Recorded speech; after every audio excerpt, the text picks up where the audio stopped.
बहुत पुराने समय की बात है। हरियाणा राज्य के पानीपत नामक गांव में सोहन और मोहन नाम के दो भाई रहते थे। उनके पिता एक किसान थे, जिनकी तबीयत अब बहुत ज्यादा खराब रहती थी। बड़ा भाई सोहन बहुत ही आलसी और लालची किस्म का व्यक्ति था। उसका काम करने में बिल्कुल भी मन नहीं लगता था। लालच के चक्कर में वह किसी को भी धोखा दे सकता था, फिर चाहे उसका कोई अपना हो या पराया। इस बात से उसे कोई फर्क नहीं पड़ता था। जबकि उसका छोटा भाई मोहन बहुत ही सीधा साधा और सरल किस्म का व्यक्ति था। मोहन का दिल बिल्कुल साफ था, उसके मन में जरा सा भी लालच नहीं था। मोहन हर काम को बहुत ही लगन और मेहनत के साथ किया करता था। सोहन और मोहन की मां एक बीमारी के चलते अभी कुछ साल पहले ही भगवान को प्यारी हो गई थी, जिसके कारण अब उनके पिता की तबीयत भी अक्सर खराब रहने लगी थी। सोहन मोहन के पिता हरिया को यह बात बहुत अच्छे से पता चल गई थी कि अब उनका बचना मुश्किल है। एक दिन हरिया अपने दोनों बेटों को अपने पास बुलाता है और उन्हें आपस में मिलजुल कर रहने की सलाह देता है और उन दोनों को समझाते हुए बोलता है कि दुख सुख में कभी भी एक दूसरे का साथ मत छोड़ना। दोनों भाई एक साथ मिलजुल कर रहना। अगर तुम दोनों में एकता नहीं होगी तो दुनिया वाले तुम्हें जीने नहीं देंगे। इतना बोलकर हरिया की आंखें भी हमेशा के लिए बंद हो जाती हैं। सोहन और मोहन यह देखकर बहुत दुखी होते हैं। ऐसे ही कुछ दिन बीत जाते हैं। एक दिन सोहन मोहन से बोलता है, अरे भाई मोहन, अब पिताजी भी भगवान को प्यारे हो गए हैं।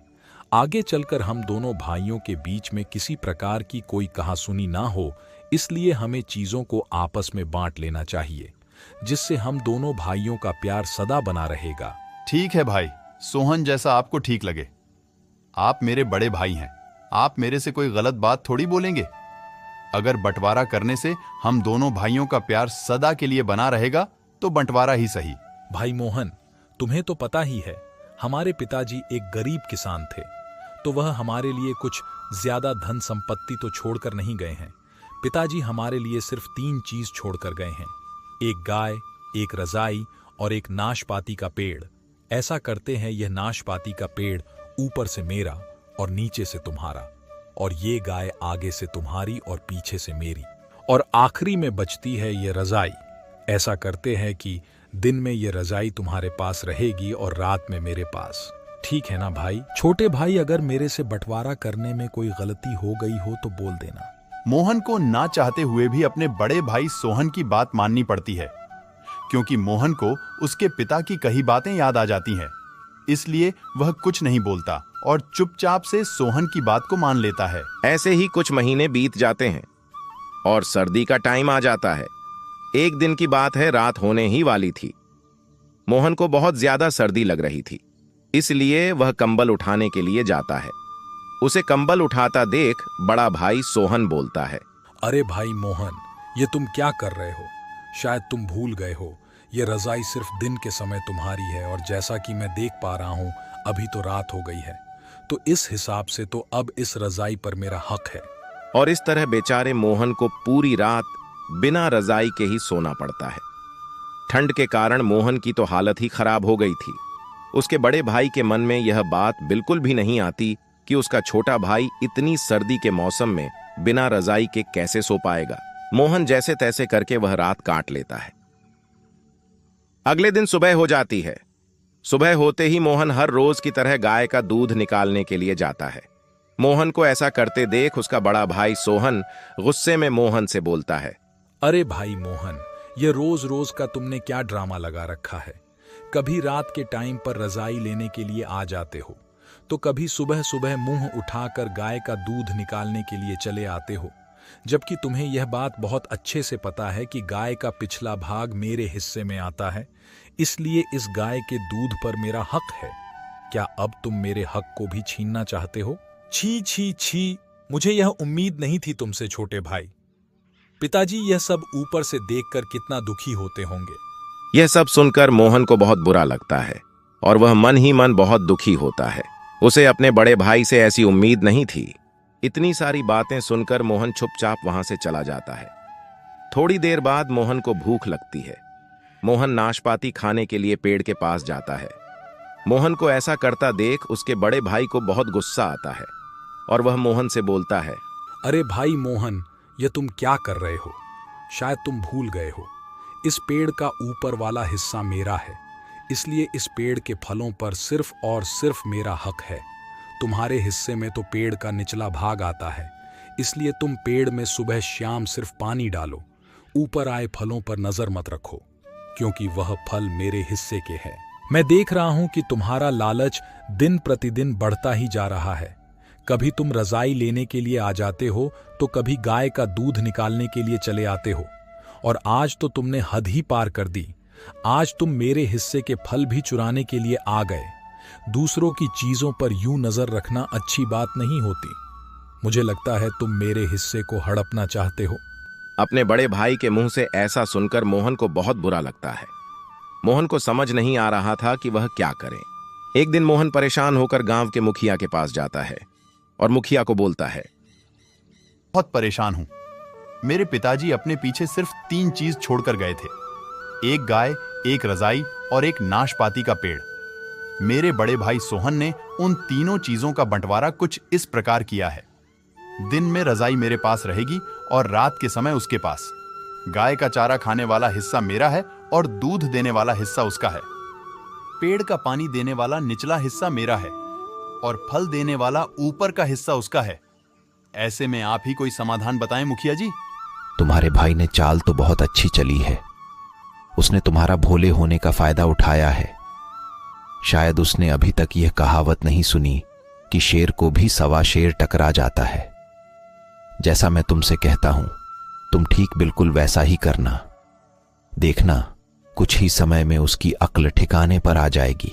तुम ऐसा करना, जैसे ही आज रात होने वाली हो तो रजाई को पानी से भिगो देना, और सुबह जब सोहन गाय का दूध निकालने लगे तो तुम गाय के मुंह पर डंडे बरसाना शुरू कर देना। इतना सब होने के बाद भी अगर वह न सुधरे तो फिर कुल्हाड़ी उठाकर उस नाशपाती के पेड़ को काटने लग जाना। देखना, कुछ ही टाइम बाद इसकी अक्ल खुद ही अपने ठिकाने पर आ जाएगी। मुखिया को धन्यवाद देकर मोहन घर की तरफ चल पड़ता है। घर जाकर सबसे पहले मोहन उसे रजाई को पानी में भिगो देता है। भीगी हुई रजाई को देखकर सोहन मोहन से बोलता है, ये तुमने क्या किया? तुमने इस रजाई को पानी में क्यों भिगो दिया? अब मैं रात को क्या ओढ़ कर सोऊंगा? तुम्हें तो पता ही है आजकल ठंड कितनी पड़ रही है। ऐसे में मुझे कुछ हो गया तो? भाई, शायद तुम भूल रहे हो, दिन के समय रजाई मेरी होती है। मैं उसे पानी में भिगोकर रखूं या उसके साथ कुछ भी करूं, वह मेरी मर्जी है। अब रात के समय पर रजाई सूखे या ना सूखे, वह तुम्हारी टेंशन है, मेरी नहीं।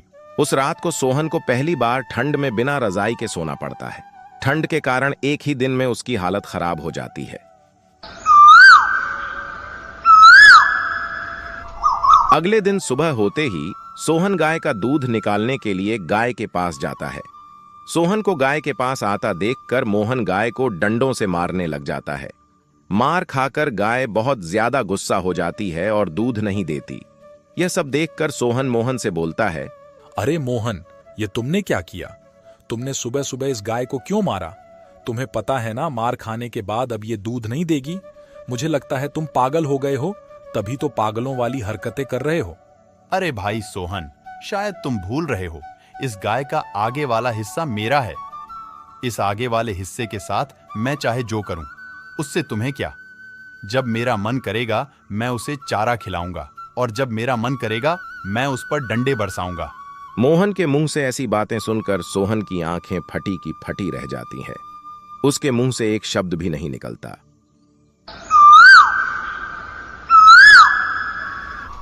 अगले दिन सुबह होते ही मोहन अपनी कुल्हाड़ी लेकर नाशपाती के पेड़ को काटने लग जाता है। कट-कट की आवाज सुनकर सोहन भी घर से बाहर आता है। मोहन को पेड़ काटता देख सोहन तो हक्का बक्का रह जाता है। सोहन मोहन से पूछता है, अरे मोहन, तुम्हारा दिमाग खराब हो गया है क्या? तुम भला इस पेड़ को क्यों काट रहे हो? अगर तुमने इस पेड़ को काट दिया तो फिर हम इस पेड़ के फल कैसे खा पाएंगे? बड़े भाई, मेरा कोई दिमाग खराब नहीं हुआ, पर शायद मुझे लगता है आपकी आंखें कमजोर हो गई हैं। मैं पेड़ का निचला हिस्सा काट रहा हूं। आपको तो पता ही है कि इस पेड़ का निचला हिस्सा मेरा है। फिर चाहे मैं पेड़ के निचले हिस्से को काटूं या उसमें पानी दूं, वह सब मेरी मर्जी है। मोहन के मुंह से ऐसी बात सुनकर सोहन को अपनी गलती का एहसास होता है। सोहन मोहन से माफी मांगते हुए बोलता है, छोटे भाई प्लीज मुझे माफ कर दो। जाने अनजाने में मुझे बहुत बड़ी गलती हो गई। मैं अपने लालच के चक्कर में अंधा हो गया था। प्लीज इस बार मुझे माफ कर दो, आगे कभी मैं ऐसी गलती नहीं करूंगा। आज सिम दोनों भाई साथ मिलकर रहेंगे जैसा कि पिताजी ने हमें बोला था। और इस तरह दोनों भाई मिलजुल कर हंसी खुशी से रहने लगते हैं। तो देखा दोस्तों, आज की कहानी से हमें शिक्षा मिलती है कि लालच का फल हमेशा बुरा होता है। दोस्तों, आपको अगर हमारी आज की यह कहानी अच्छी लगी हो तो वीडियो पर लाइक करें, कमेंट करें और वीडियो को शेयर करें। ऐसी ही और मजेदार वीडियो देखने के लिए हमारे चैनल मनीष टीवी को सब्सक्राइब करें। Thanks for watching.